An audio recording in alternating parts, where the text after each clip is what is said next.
So listen to this. There's this kid, right? He's just 12 years old. One afternoon, he's hanging out with his older cousin. The guy's like his hero. Funny, confident, been in the army, you know? That kind of cousin every kid looks up to.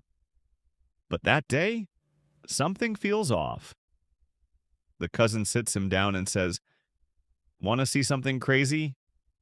And he starts telling him these horrific stories from the war, things no kid should ever hear. But it doesn't stop there. He pulls out these old, faded Polaroid pictures to prove it. And bro, these aren't the kind of pictures you ever forget. They're dark, disturbing, the kind that mess you up forever. But here's the chilling part. This little 12-year-old doesn't look away. He doesn't cry. He's fascinated, like he's staring into something evil and liking it. And from that moment, he's never the same kid again.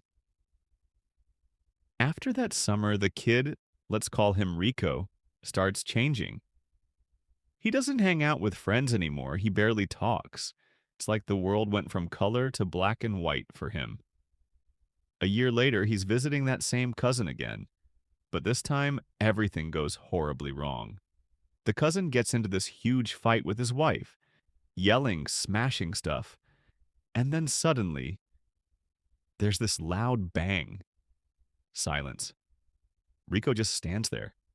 He watches everything, the shock, the blood, the chaos, and still he doesn't cry. He's calm. Too calm. That moment broke something inside him. He didn't know it yet. But that was the day his life took a turn no one could fix. After that, things get bad. Really bad. Rico starts skipping school, stealing random stuff, and hanging around the wrong crowd. He gets into drugs, the kind that make you forget reality. By 17, he's working night shifts at this small roadside motel.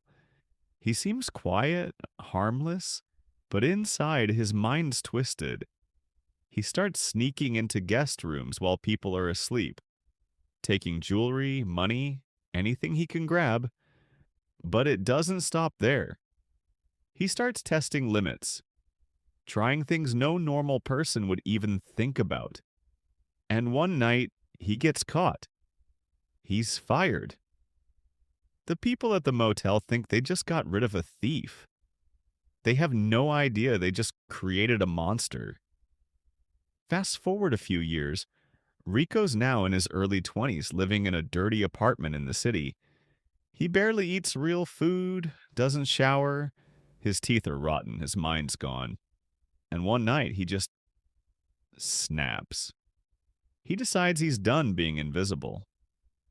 He walks out into the street, and that night, someone disappears. The first victim? A young girl looking for a lost dollar. Rico tells her, "Hey, I saw it near the basement." She follows him, and that's it. From then on, it's chaos. Random people across the city start vanishing. Homes broken into, strange symbols left on the walls, and every scene, the same shoe print. Police realize only one pair of that shoe exists in the whole city, and it belongs to one man, Rico. The media loses its mind. They call him the Night Wanderer. Every news channel is talking about this faceless man hunting in the dark. And while everyone's terrified, Rico's watching the coverage and smiling. Soon the city's on full alert. Cops everywhere, curfews. But Rico? He's one step ahead. He keeps moving from San Francisco to Los Angeles and back again.